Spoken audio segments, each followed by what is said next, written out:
Africa Eco Race 2016, épisode 10.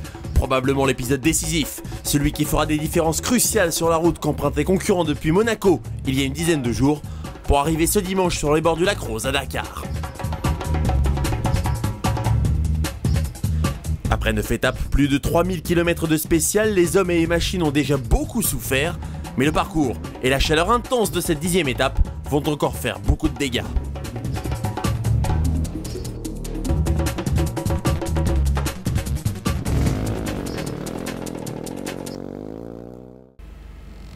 C'est une étape quasiment 100% sable, avec d'entrée une énorme dune, l'une des plus grandes de Mauritanie, et après plein d'autres de toutes les tailles, parfois dures, parfois très molles, des pistes rapides, d'autres sinueuses, bref, 379 km complètement imprévisibles autour d'Akchoucht.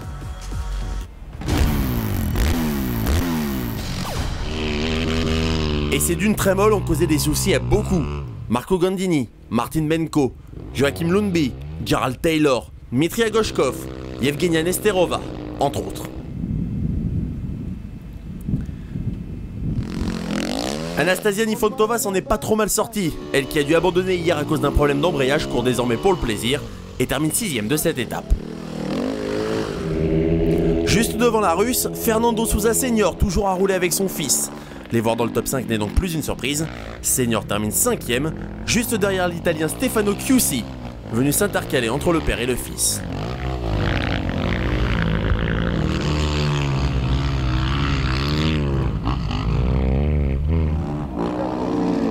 Car Fernando Sousa Jr., parti un peu plus tard que son père, l'a donc rattrapé et réalise le 3e temps. Le père et le fils sont 7e et 8e du général, inespéré au début du rallye. Un mot valable aussi pour Andrew Newland. Solide, régulier, le Britannique s'est sorti des dunes où ses concurrents Dmitri Agoshkov et Anastasia Nifontova ont été piégés. Le Britannique est donc 2e du général à 2 étapes du lac Rose et pour le vainqueur, aucune surprise, Palander Solveig-Setter gagne encore pour la 8e fois en 9 étapes disputées par les motards dans cette Africa Race. Le Norvégien commet des fautes mais il compense par son expérience et un sens de la navigation au-dessus des autres. Ce n'était clairement pas un voyage tranquille aujourd'hui, je suis resté coincé dans les dunes 5 ou 6 fois je crois. Ces dunes sont tellement molles et quand tu es coincé, il faut creuser pour sortir la moto. C'est impossible de la sortir en mettant les gaz. Si tu mets les gaz, bon les voitures sont obligées de le faire. Mais pour les motos c'est impossible, sinon le moteur est mort. Et c'était ma plus grande crainte. Les Sousa père et fils continuent d'impressionner, tout comme Andrew Newland qui bénéficie clairement des traces laissées par Solveig-Setter, à peine 15 minutes d'écart entre le Norvégien et le Britannique. Mais au général, l'écart est énorme, près de 6 heures d'avance pour Solveig-Setter. Confirmation de la 2e place d'Andrew Newland devant Stéphane Amar, toujours régulier, et 3e grâce au problème d'Agoshkov. Depuis que le rallye a franchi la frontière mauritanienne, une équipe est constamment à l'avant de la course, le team MD Rally Sport. Et pourtant ce n'est que leur première Africa Race, eux qui avaient plutôt l'habitude de rouler en Amérique du Sud à cette période de l'année. Antoine Morel, le team manager, nous explique pourquoi. Tout simplement parce que déjà d'une, le circuit du Dakar ne nous plaisait pas. J'ai l'impression qu'on s'occupe plus des teams mini, vous voyez ce que je veux dire, etc. Nous on est un peu en arrière et on n'avait pas envie de... Moi j'avais pas envie de faire galérer comme l'année dernière tous mes pilotes quoi. Moi j'ai quand même 28 Dakar et l'Afrique je la connaissais, et je l'ai fait en moto, en quad, j'ai gagné le Dakar en quad, donc je connais bien l'Afrique. Je savais avant de partir qu'ils allaient prendre du plaisir, notamment ce qui va arriver par la suite, la Mauritanie, les dunes et tout, ils vont s'éclater avec ce genre de véhicule. Le buggy, l'arme fatale pour les dunes que nous présente Pascal Thomas. Le buggy en fait c'est une grande libellule, c'est très léger, ça a de la dérive, c'est très agréable, enfin c'est light, c'est souple, c'est baisser le pied. Le buggy est plus léger que le 4x4. Le buggy a que 2 roues motrices alors que le 4x4 par définition en a 4, c'est-à-dire qu'il a des meilleures reprises, etc. Dans les dunes, le buggy se move quand même mieux puisqu'il y a des grands débattements, il y a 50 cm de débattement par rapport à 15 cm. Enfin, c'est vraiment 2 produits différents. Il y en a un qui est plus typé piste et rallye et l'autre qui est plus grands espaces. Le buggy c'est fait pour les grands espaces.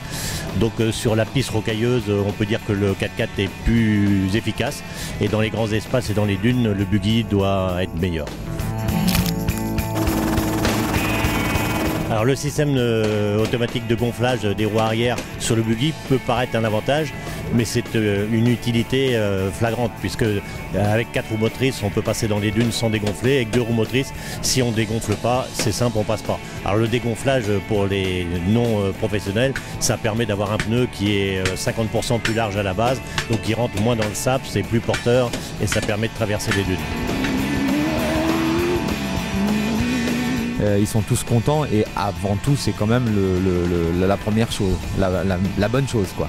C'est qu'ils soient là et qu'ils arrivent tous à Dakar et ça sera, même si on ne gagne pas, même si ce qu'on fera, aucune importance, ce qui compte c'est qu'ils s'amusent et qu'ils soient tous à l'arrivée. Jusque là il s'éclate. Une victoire d'étape pour Dominique Ouzio, beaucoup de places d'honneur pour Pascal Thomas, Jérémy Choiseau, Jean-Pierre Strugo. Et ce matin au départ de l'étape Rennes, Thomas n'a que 8 minutes 37 de retard au général sur Kanat Chagirov. Pour Anton Grigorov, la journée a été difficile. Des multiples tonneaux et une voiture complètement détruite.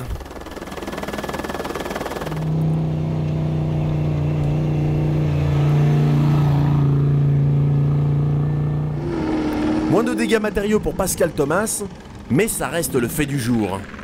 Le Français était en train de connaître une étape sans souci, pendant que Kanat Chagirov se débattait avec les dunes, sauf que les dunes ont décidé de ne pas l'épargner. Et dans sa malchance, Thomas s'est retrouvé bloqué avec le buggy de Mathieu Serradori. Impossible de s'extraire pendant de longues minutes. Et pendant que Chagirov passe, Thomas reste bloqué.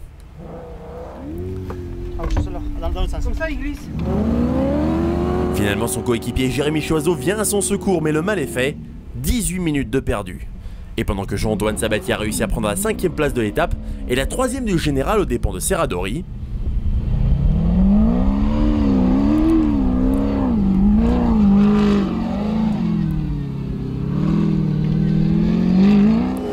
Kanat Chagirov n'a pas eu une route tranquille lui non plus. Coincé dans les dunes avant que son copilote ne perde connaissance dans les derniers kilomètres à cause de la chaleur. Mais avec cette 4e place, son avance au général sur Pascal Thomas est désormais de 26 minutes 43 secondes.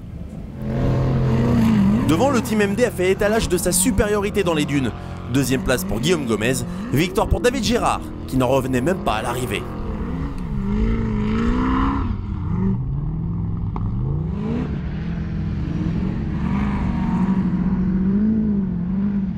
C'est bien passé, donc on part 12e. Apparemment on finit premier au scratch, donc c'était complètement improbable. Surtout qu'en milieu de spécial, on n'a plus de liaison casque. Gérard a eu un problème de liaison casque, donc on a fait le langage des signes jusqu'à l'arrivée. Pour Miklos Kovacs, le rallye est malheureusement terminé. Après sa journée galère d'hier, coincé dans les dunes ou arrêté pour aider son compatriote Balázs Salás, le Hongrois souffre du dos après une mauvaise embardée dans les dunes. Le rallye est fini pour le vainqueur 2010.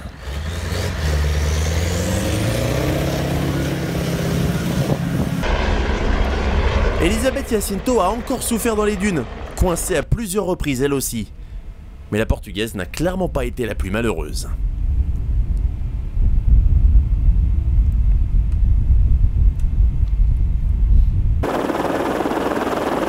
Car Sergei Kuprianov a cassé le moteur de son Kamaz en plein milieu des dunes. Son équipier Anton Chibalov a eu beau s'arrêter pour l'aider, ce qui montre bien l'esprit d'équipe des Kamaz. Il n'y avait rien à faire. C'est l'abandon pour Kuprianov. Et voici le revenant tchèque, Tomáš Tomášek, remporte sa 2e étape de suite, une vraie récompense après un rallye galère dont il prend même la 2e place au général, derrière Chibalov. Pourtant j'ai connu quelques soucis de crevaison ou de navigation, on est parti en avant puis on est revenu 1 ou 2 fois. Je suis désolé pour Sergueï car le team Kamaz nous a beaucoup aidé. Nous aurions déjà abandonné sans eux. Aujourd'hui on n'a presque pas arrêté de rouler donc c'est vraiment bien pour nous. 3 buggy du team MD Rally dans le top 6 mais pas de Pascal Thomas, seulement 10ème. Kanat Shagirov limite les dégâts en prenant la 4ème place. Ce qui veut dire que le pilote kazakh est en route pour la victoire, 26 minutes 43 d'avance sur Pascal Thomas, avant la dernière vraie étape de ce rallye, ce samedi. 10 jours de course et quelques moments spectaculaires souvent captés de notre hélicoptère. Alors pour terminer, voici une petite compilation des plus belles images aériennes.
Il reste encore une grande étape pour sceller les classements finaux, alors rendez-vous demain samedi pour le dénouement de cette Africa Eco Race 2016.